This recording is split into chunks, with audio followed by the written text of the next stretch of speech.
The Minnesota Timberwolves are dominating the Denver Nuggets right now, having a 2-0 lead heading back to Minnesota. Denver looks very lost, unmotivated, and lazy during these games, but most importantly, overwhelmed and clearly outmatched on the offensive side.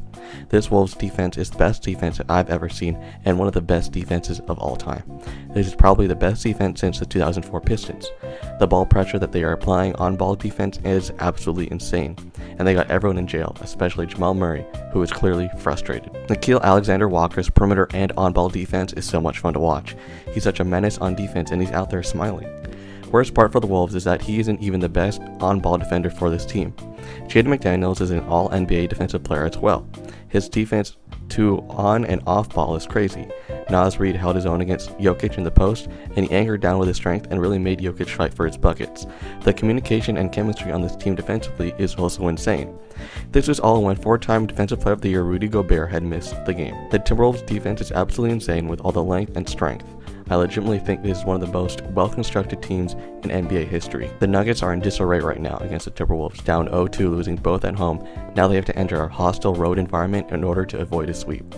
I believe in Nikola Jokic should step up his game and play like an MVP he is, but he is clearly struggling and is slowing down due to this defense that is clearly affecting the rest of this offense. The Wolves' game plan is great as they're focusing more on slowing down the Nuggets role players instead of Jokic, as they even slow him down. They're making Jokic 1v5 out here and he's really struggling. Jamal Murray is an Azkaban. Jamal Murray is an Alcatraz. They got Jamal Murray in level 6 and fell down throwing tantrums. Even Mike Malone, who literally yelled in front of a ref and was throwing a tantrum, somehow didn't even get ejected or attacked. I think the Nuggets are going to get swept, or at this point lose in 5. They are showing very little effort on defense and look they have given up on offense when things aren't going their way and their intensity isn't there.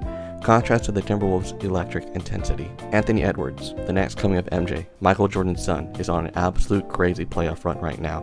Not only is he the leader of an engine of this team, but he is the energizer for this team. His confidence, intensity, and his play is motivating the whole team to play with a certain type of hunger and certain type of intensity. He is quickly becoming one of my favorite players in the league right now and is jumping through NBA rankings. He said he didn't want to be compared to MJ, but he hit the shrug.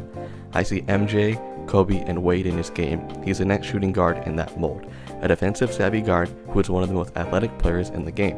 Now the conversations we will need to have if the Wolves win the championship will be crazy, because this team looks almost unbeatable due to their defense. If the Timberwolves win the championship, this will go down as an all-time defensive team. Chris Finch will arguably be the best coach in the NBA along Spo and Mike Malone, and general manager Tim Connelly will be one of the best GMs in the league. These young role players on the bench and the supporting cast for the Wolves will get paid.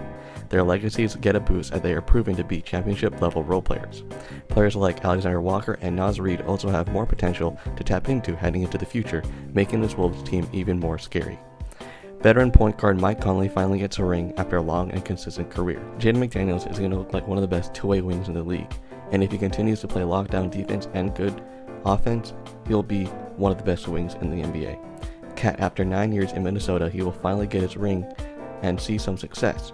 He's been disrespected for years, and he was once the most hyped young big in the league before Jokic and Embiid. He will demolish the narratives that he can't be a star on a championship team or that he can't play winning basketball, as he is playing well in the playoffs right now. Speaking of being disrespected, Rudy Gobert will have people respect him again, hopefully. After winning Defensive Player of the Year again and winning a chip, it will help his legacy tremendously, as history will see him in a better light. Lastly, Anthony Edwards leading this team will be in some very interesting conversations. The first and obvious comparison is D-Wade in 06, as this run would be very similar. The next one is MJ, which would be crazy, and the hype for Anthony Edwards will only grow for after the season. If they win, he will be the best player in the league, or at least top 5 at just age 22. And his MVP hype heading into the season will be crazy, as I believe this could be one of the best legacy boosters this early into a career.